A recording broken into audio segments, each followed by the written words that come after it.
هو ترسين ولا ما ترسيم شيء ناو قبره لبروي ظلمنا حقيما كردوه تاوانا كمان زورة إيمالي من زورة برامبر خواو فرمانا كاني بيغمد صلى الله عليه وسلم أو وايلي كردينا أو ترسيلا دروس كردين أزاني خوش ويستانم خلطي كيا لناوي أم قبريا مجدي بيدري قسي خوشي بو أكري خلطي كيا أم قبري بأندازي چاوكان خوا قبربوي فراوانكا أزاني خلطي كيا لناو أم قبريا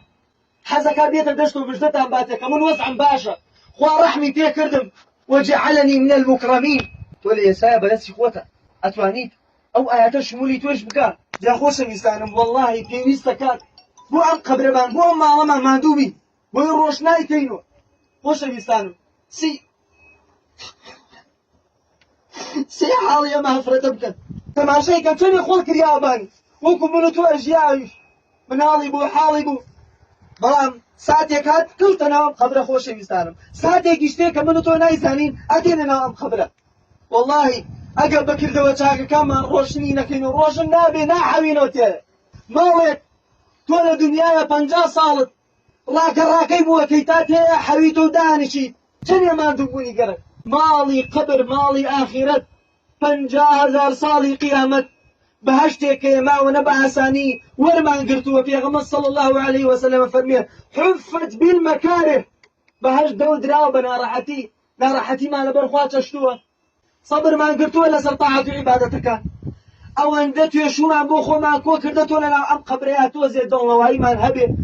توزي بحرينو او ترسما توزي براويتو هركسي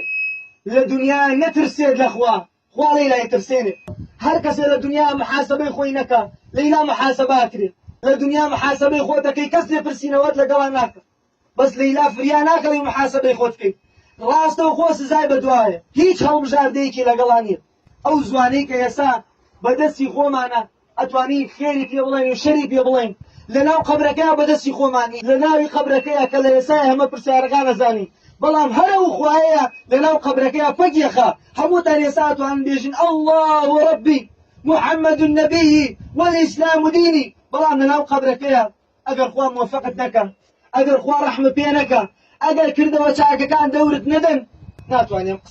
ئەو قسە ئاسانە کە بەلای لە سەرەتایەکان ئێمە فێرەکەین داواکارم خوای گەورە لەم دادێ و لە جەمیعی مردوی مسلمانان خۆش بێت دوعای خێری بۆ بکەن پێغەمبەر عەلەیهی سەڵات وەسەلام